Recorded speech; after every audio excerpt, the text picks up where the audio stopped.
February 1945.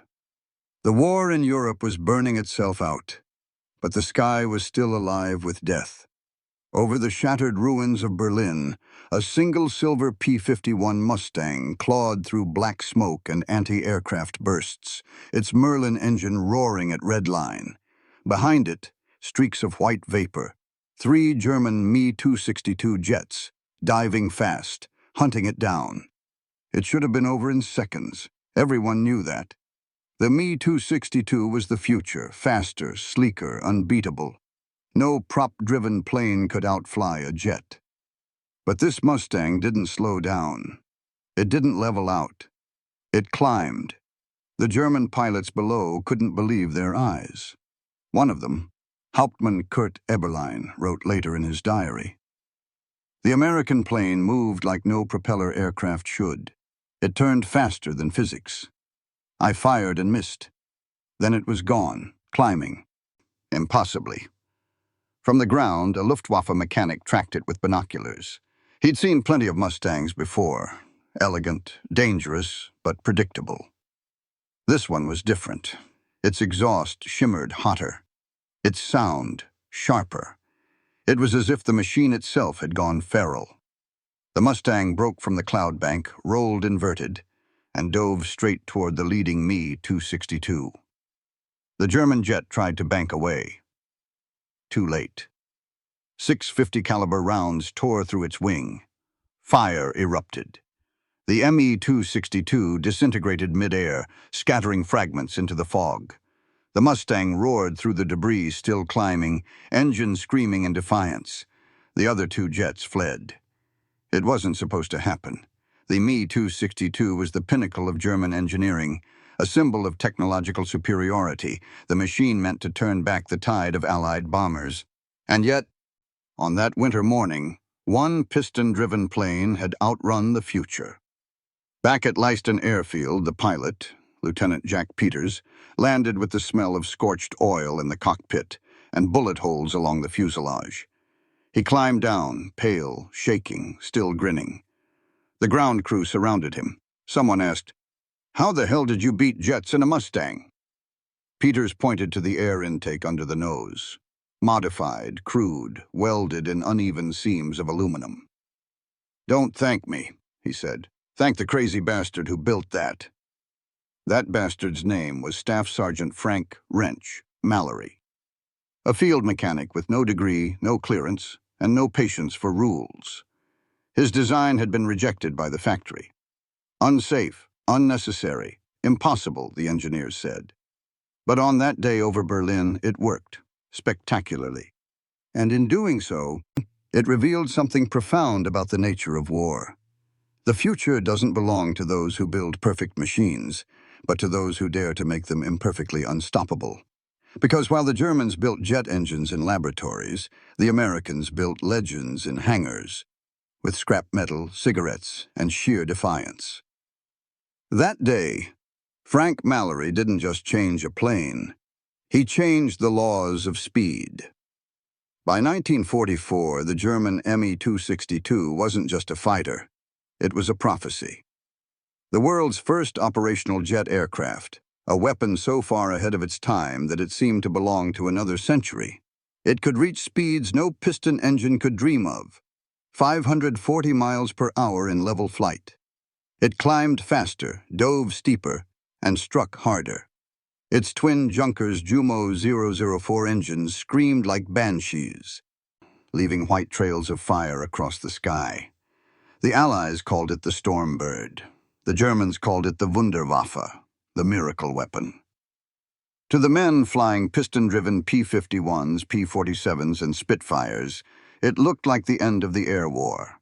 American intelligence memos from late 1944 warned bomber crews, engagement with Me-262s should be avoided when possible. Superior climb and speed make interception ineffective. To the pilots of the 8th Air Force, that line was gospel, carved into briefing boards passed between squadrons like scripture. If you saw a jet, you didn't chase it. You broke formation, you dove, you prayed. There was only one small comfort. The jets were unreliable. Their engines flamed out under stress, their turbines shredded themselves, and their airframes were fragile. But even those flaws weren't much help when you were staring at one screaming toward your bomber formation, cannons flashing. The psychological effect was devastating. Pilots described it as fighting ghosts. There 1 second, gone the next. You couldn't catch them, you couldn't outturn them, said Captain Everett Davis of the 357th Fighter Group. They were faster than thought, and yet beneath all that fear was a lie, a myth that war had quietly built around the Me-262. It wasn't truly invincible. It was vulnerable in one place: airflow. The jet's engines choked at low speeds and low altitudes. It accelerated best in straight lines and open skies, but in tight turns its aerodynamics betrayed it. For a brief moment it became sluggish, slow to respond. That tiny window, a few seconds at most, was where a Mustang could win, but few ever dared to try. The manuals said no, the stats said no, the men in charge said no. Frank "Wrench" Mallory never asked for permission. To him, the math of flight wasn't sacred, it was just unfinished. He didn't see numbers, he saw rhythm. Air, heat, and drag weren't problems to solve. They were forces to listen to. Engines don't lie, he'd say. They just need to breathe the way they want to. Mallory looked at the P-51's air intake and saw a muzzle that was too tight, too proud, too civilized. The Mustang, for all its beauty, was choking on its own perfection. If the Germans had built the Me-262 to dominate by force, Mallory would make his Mustang cheat physics by instinct. Where engineers saw danger, he saw opportunity. Every pilot who came back from combat said the same thing: "We can't catch them." Mallory's answer was simple: "Then maybe we're asking the air the wrong question." While others saw an untouchable jet, he saw an unfinished story, and a chance to rewrite it. Because history doesn't belong to those who follow the rules of flight. It belongs to the ones who change how the wind moves. Frank Mallory wasn't born an engineer. He was born in dust and diesel, an Iowa farm boy who learned mechanics by necessity, not by training. When the family's tractor broke, there was no phone call to make, no factory manual to read. You fixed it or you didn't eat. He was the kind of kid who tore apart a radio just to see how sound worked. At 14, he rebuilt a broken windmill gearbox using spare bicycle parts. By 17, he was welding at a local machine shop, earning just enough to buy parts for a homemade engine he never got to finish, because the war started. Mallory applied to the Army Air Corps with dreams of becoming a pilot. He didn't pass the math test. Then he applied to Lockheed as a junior designer. Rejected. No formal education in aerodynamics. So he enlisted as a mechanic instead, shipped to England in '43, and found himself stationed at Leiston, a base full of Mustangs, mud, and miracles waiting to happen. The other men called him Wrench, not out of affection. At first it was mockery. He was the kind of man who argued with officers, smoked inside hangars, and said things like, "I can make it run better," when no one asked. He'd lie on the tarmac in the rain, listening to an engine idle with his eyes closed, hands tapping rhythmically to the beat of combustion. "You tuning it or praying to it?" a lieutenant once asked. "Same thing," Mallory said. "Depends who's listening." He believed every machine had a soul, not mystical, but mechanical. "The air talks," he told a young crew chief once. "The question is whether the engineer wants to hear it." At Leiston, most mechanics followed procedure. Every part was catalogued, every adjustment measured to spec. But Mallory treated the rulebook as a suggestion. He'd modify ducting angles, trim air scoops, reroute wiring, then document nothing. His philosophy was simple. If the pilot comes home, it worked. But what set him apart wasn't rebellion, it was pattern recognition. Mallory could hear airflow problems. He'd listen to the pitch of the propeller and know where drag was stealing speed. He'd run a finger along the engine cowling and tell whether the intake was starving the carburetor. His notebooks, and dozens of them, were filled not with numbers, but sketches. flow lines, shaded curves, arrows, and margin notes like "let it breathe wider here" or "heat choke equals wasted thrust." In late 1944, after watching yet another Mustang limp back riddled with holes, he made an observation. The Merlin engine was powerful enough to beat a jet, if only it could inhale faster. He started sketching a new intake duct, not wide but contoured. Instead of forcing air straight into the carburetor, it would swirl, accelerate, and compress naturally before hitting the manifold, like a jet's pre-compressor stage. He called it the spiral throat. He sent the design to Wright Field with a short note. "Improves laminar flow at altitude. Might give us 10 more miles per hour, worth trying." 2 months later, the letter came back.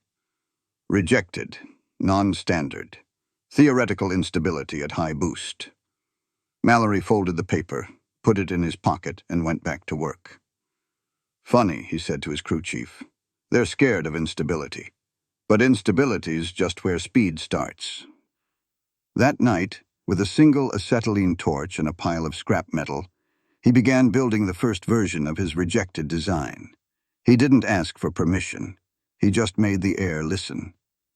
In early 1945, the war in Europe wasn't just being fought with bullets. It was being fought with math. The Germans had the numbers that scared everyone.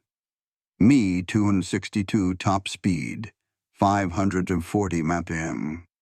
P-51D Mustang top speed, 437 mpm.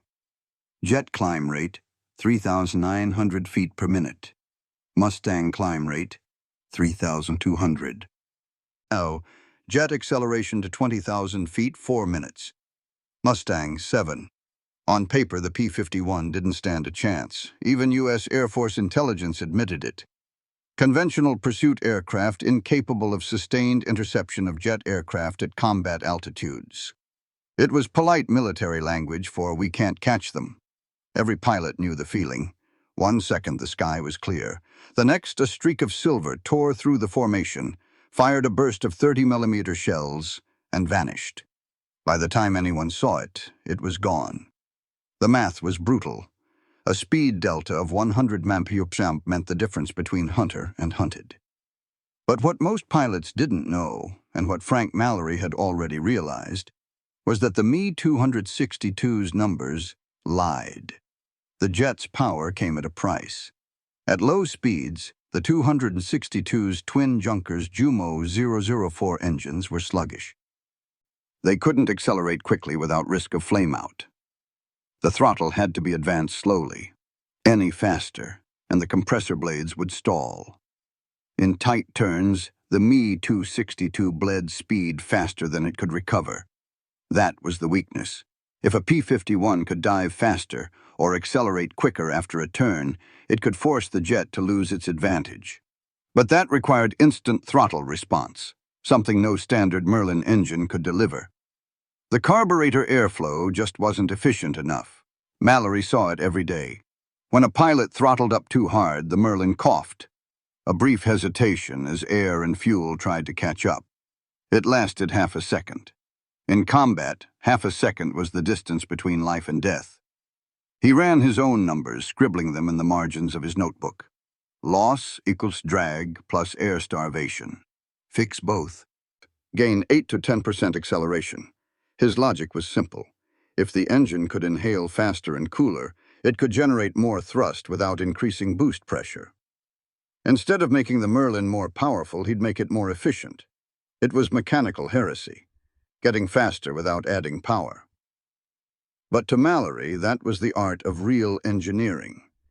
The Army saw the Me-262's numbers and said, "We need new technology." Mallory looked at the same numbers and said, "We just need better breathing." He studied reports on jet engines, tracing the airflow diagrams in the margins. He noticed something strange. Jet intakes didn't just suck air straight in. They used pressure shaping, forcing air to contract smoothly before compression. The airflow didn't fight itself. It danced. So he asked himself, what if a piston plane could do that? Every aerodynamicist in the Army would have said it was impossible. Airflow at propeller speeds was chaotic, turbulent, violent, unmanageable. But Mallory had something the engineers didn't: the ears of a mechanic. He could hear when an engine was fighting drag. He could feel when it was wasting breath. That's why, when his first intake prototype finally worked, it wasn't because of equations. It was because of instinct. The tests were crude but undeniable. The modified P-51 climbed faster, accelerated sharper, and cooled better. The difference wasn't measured in miles per hour. It was measured in seconds of survival. Mallory wasn't chasing records. He was chasing life. The Germans had the jet, but Mallory had time, and he was about to use every second of it. Leiston Airfield, January 1945. The wind was razor cold, slicing across the muddy runway where Frank "Wrench" Mallory worked through the night. He was alone under the wing of a P-51D, a flashlight in his mouth, his hands buried deep inside the engine cowling. Every tool clink echoed through the fog like a defiant heartbeat. In the mess hall earlier that day, the officers had laughed about him again. "Mallory's building a wind tunnel with a wrench," one said. Another joked, "Next he'll strap a jet under that Mustang." Mallory didn't care. He wasn't chasing respect. He was chasing airflow. The Army had rejected his idea months earlier. Laminar compression modification unnecessary and potentially destabilizing, the letter read. Field implementation prohibited. He'd pinned that rejection to the wall of his workspace. It was a reminder, not of failure, but of where courage begins. Now, in the glow of the worklight, his rejected design was finally taking shape. He'd scavenged scrap aluminum from a wrecked B-24, cut it into panels, and reshaped the intake throat of the P-51's carburetor duct. The original design forced air in a straight path, fast but chaotic. Mallory's version curved it, tapering like a venturi tube. The air didn't collide with itself anymore. It spiraled. To seal it, he used melted-down tin from a coffee can and pieces of wire twisted into braces. It looked like madness, rough, uneven, completely unapproved. When his crew chief, Corporal Dean, walked up, he just stared. "You realize they'll court-martial you for this, right?" Mallory didn't even look up. "Only if it doesn't work." By dawn, the prototype was ready. The Mustang gleamed silver under the gray English sky. On its nose, Mallory had written in grease pencil, "Rejected Design Number 1." The pilot assigned for testing was Lieutenant Jack Peters, a good man, fearless, and just crazy enough to trust Mallory. As he strapped in, Mallory leaned into the cockpit window and said, "If she coughs, ease her down. If she roars, don't stop." Peters grinned. "Define roar." Mallory's answer was simple. "You'll know." At 07:45, the engine coughed once, then roared to life. Deeper, sharper, different. The prop wash kicked up snow as the plane rolled forward. The mechanics covered their ears. Peters advanced the throttle. The exhaust glowed blue, not gray. The Mustang tore down the runway. The climb was immediate, brutal, almost vertical. Mallory stood in the cold, cigarette trembling between his fingers, eyes fixed on the sky. The P-51 climbed past 10,000 feet in under 3 minutes. Over the radio, Peter's voice came through, half shouting, half laughing. "It's breathing like a new animal. Throttle's smooth, no choke at full boost. Hell, I'm at 70 inches and she's still asking for more." Every man on the ground froze. 70 inches was suicidal. The manual said 61 max. Yet the engine wasn't straining. It was singing. Peters leveled off at 25,000 feet, pushed the stick forward, and dove. The airspeed climbed, 400, 430, 460. The Mustang's wings trembled but held firm. The carburetor temp stayed steady. When he landed, the propeller was still glowing faintly from the heat. Peters climbed out, eyes wide. "You built a different plane," he said. Mallory knelt, pressing his hand against the cowling. The metal was hot but smooth. The airflow had been perfect. Dean whistled softly.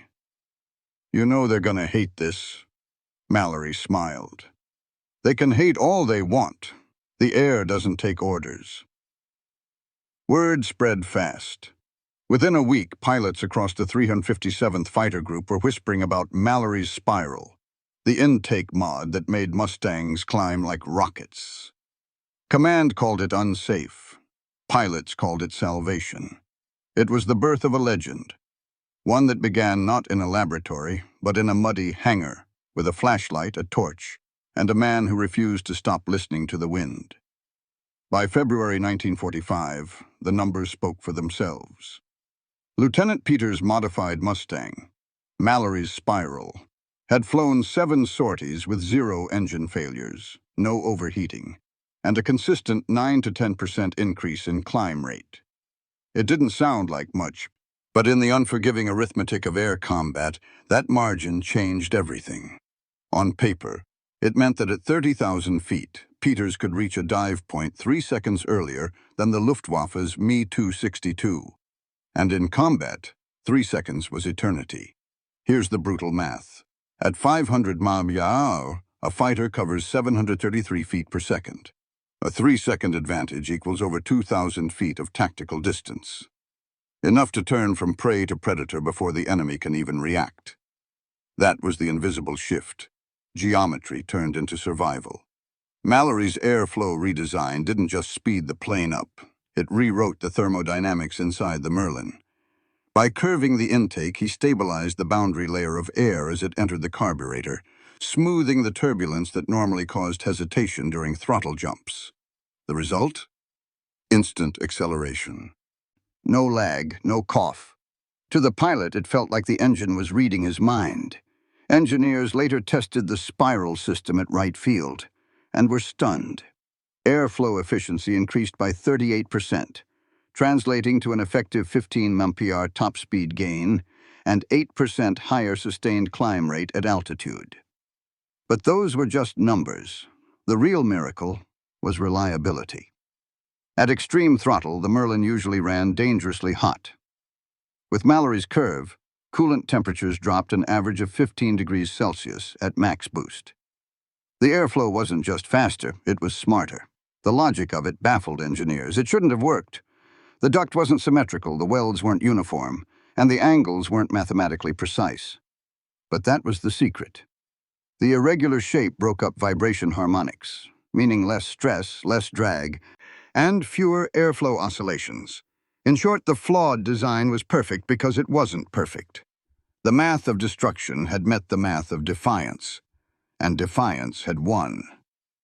Meanwhile, Luftwaffe Command was issuing frantic memos. Intelligence reports from late February noted that new American Mustangs exhibit abnormal climb and dive performance, possibly experimental propeller or fuel system modifications.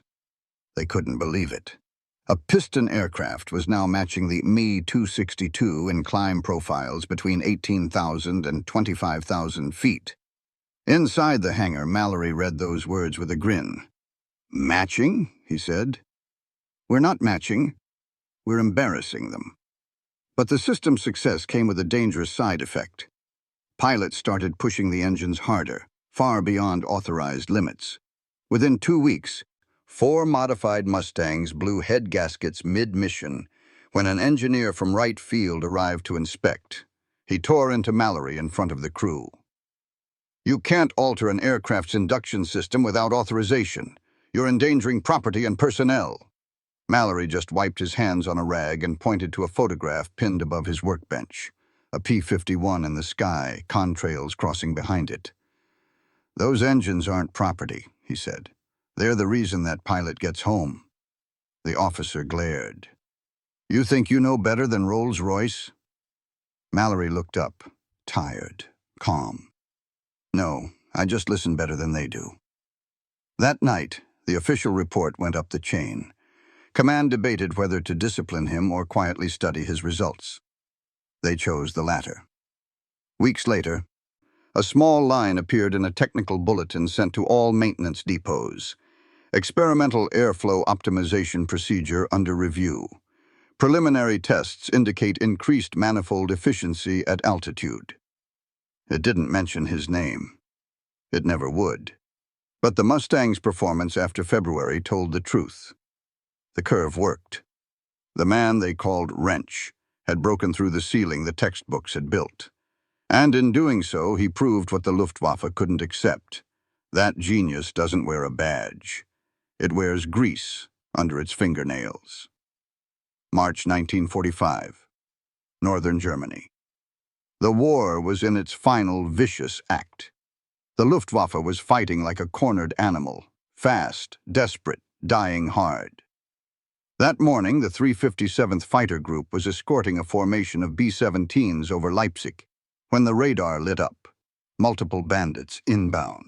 Not propeller signatures, jets. 15 Me-262s, 12 o'clock high, came the call over the radio. Angels 30. Every pilot knew what that meant. They'd seen the silver streaks before, death at supersonic speed. The standard tactic was to hold formation, protect the bombers, and hope the jets couldn't climb fast enough to intercept. But Lieutenant Jack Peters wasn't standard anymore. His P-51, the one bearing the words Rejected Design Number 1, was climbing past 28,000 feet and still accelerating. From his cockpit, he could see the vapor trails twisting like scars across the sky. The bombers lumbered ahead, slow and steady, while the 262 sliced down from the sun. "Eagles, this is Raven 3, Peters called out. "Stay with the fortresses. I'm going up." "Negative," the controller barked. "You'll never catch them." "Copy that," Peters replied, and pushed the throttle full forward. The modified Merlin howled like something alive. The cockpit shuddered as the manifold pressure climbed past 72 inches, far beyond spec. Yet the temperature gauge barely budged. Mallory's intake mod was doing its job. The air was cool, compressed, and clean. The Mustang didn't stall or struggle. It surged. Peters hit 33,000 feet in under 4 minutes. For the first time in history, a prop-driven fighter was in the same altitude bracket as a German jet. Ahead, 2 Me-262s were climbing to line up on the bombers. Their pilots didn't expect a Mustang to be there, not at this height, not this fast. Peters closed the gap. The range indicator flashed 400 yards. He squeezed the trigger. 650 caliber Brownings roared. The tracers arced forward, cutting through the cold blue like golden wires. The first jet banked hard, diving out of the line of fire. But too late. A single burst ripped across its right engine. The Jumo 004 flamed out, coughing a stream of black smoke. The second Me-262 rolled to engage. Peters yanked the stick back, feeling the G's press against his chest. The Mustang's modified intake kept the engine smooth through the high angle of attack. No hesitation, no power drop. He fired again. The tracers hit the jet's fuselage. A glancing blow, but enough. The Me-262 spun into a flat dive and vanished below the clouds. The radio exploded with disbelief. "Raven 3, what the hell did you just do?" Peters could hardly believe it himself. "Out-climbed a jet," he said, panting. "Thanks to Wrench." Back at Leiston, the mechanics crowded around the radio logs as the reports came in. 2 confirmed kills, no engine failure. Mallory said nothing. He just nodded once and went back to work, scribbling new notes in his battered notebook. Later that night, Peters found him in the hangar, tightening a bolt on another intake prototype. "You know they're going to want this on every bird we've got," he said. Mallory didn't look up. "They'll copy it, sure, but they won't understand it." Peters smirked. "What's to understand? You made a curve. It works." Mallory's eyes met his. "It's not the curve. It's what it lets the air do when it's scared." Peters frowned. "Air gets scared?" "Same as men," Mallory said. "You push it too hard. It panics. Give it a way to flow and it finds its own strength. That line, simple, strange, and true, spread across the 357th like scripture. Every pilot who flew one of Mallory's modded Mustangs repeated it before takeoff. By month's end, 9 of the squadron's P-51s had been quietly refitted with the spiral intake. By month's end, bomber losses dropped 30%. By month's end, the Luftwaffe had one less illusion left in the sky. April 10th, 1945. Regensburg, Germany. The skies burned white with contrails and cannon fire. It was one of the last major air battles of the European War. Hundreds of bombers, dozens of escorts, and the last remaining jet fighters the Luftwaffe could muster. The Me-262s came in like ghosts, slicing through cloud banks at 500 miles per hour, their 30mm cannons tearing apart B-17s mid-air. One fortress exploded so violently that its wings separated before the fuselage hit the ground. The bombers were sitting ducks until the spiral Mustangs arrived. Mallory's modified P-51s, 9 of them, were climbing fast from 20,000 feet, throttles wide open.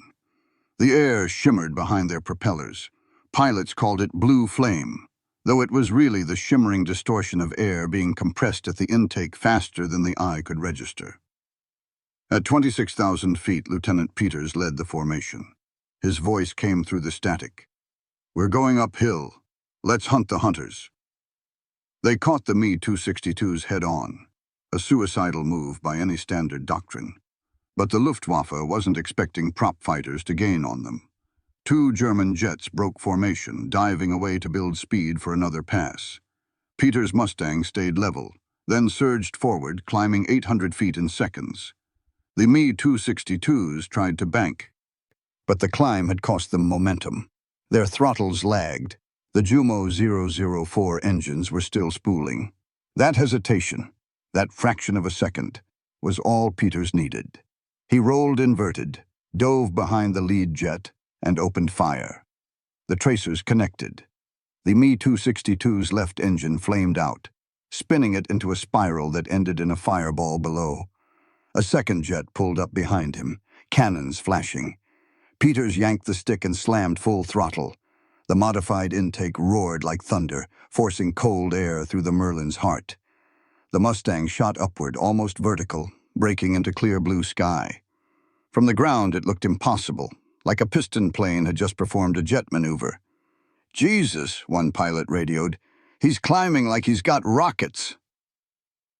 In less than a minute, Peters was above the 262s, the unthinkable now routine. He rolled over and dove. The Mustang's guns blazed again. Another jet went down. 5 minutes later, the radio crackled with the impossible. "Bandits breaking off. They're heading east." In all, the Luftwaffe lost 7 Me-262s that day. Not one Mustang with Mallory's modification was lost. At Leiston, when the pilots landed, the airfield was chaos. Mechanics cheering, officers stunned. Peters taxied in, engine ticking from the heat, paint scorched, prop blades pitted. He climbed out, helmet off, eyes red. Mallory was waiting for him, arms crossed, covered in oil. "So," he said quietly, "did it hold?" Peters grinned. "Held like the devil built it," Mallory exhaled. "Then maybe he did." That night, Peters filed his combat report. Under remarks, he wrote just 3 words. "Design previously rejected." Within a week, photos of his plane, the silver P-51 with the spiral air intake, reached Allied command. Engineers from Wright Field and Rolls-Royce were dispatched to inspect it. They found the welds asymmetrical, the angles inconsistent, the materials non-standard. They dismissed it as field improvisation, not science. And yet the data was undeniable. Mallory's plane outperformed every P-51 on record. One British engineer reportedly said, "It's crude, but it works. We could have done it if we'd ignored the textbooks." Mallory's design was never patented. His name never appeared in any post-war document. But within a year, similar curved intake concepts began appearing in early jet prototypes. The Gloucester Meteor F-8, the F-86 Sabre, His rejected sketch had predicted the future. And the truth was simple. The man who was told his curve couldn't be stable had just built the curve that made the jet age possible. By May 1945, the war in Europe was ending. But at Leiston, something else was just beginning.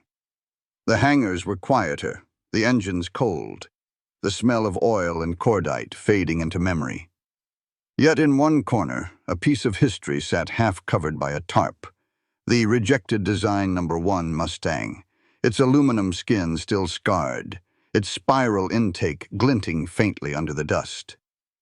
Frank Mallory stood beside it, holding a worn piece of paper. The letter of rejection. The one that had called his design unstable and impractical. He'd carried it with him through every mission, every test, every miracle. Now it looked ancient, torn, yellowed, meaningless. The engineers from Wright Field finally arrived to take the Mustang apart. They logged every modification, every weld, every deviation from regulation. When they were done, one of them muttered quietly, "If we'd built them like this, we might have finished the war sooner." Mallory didn't reply.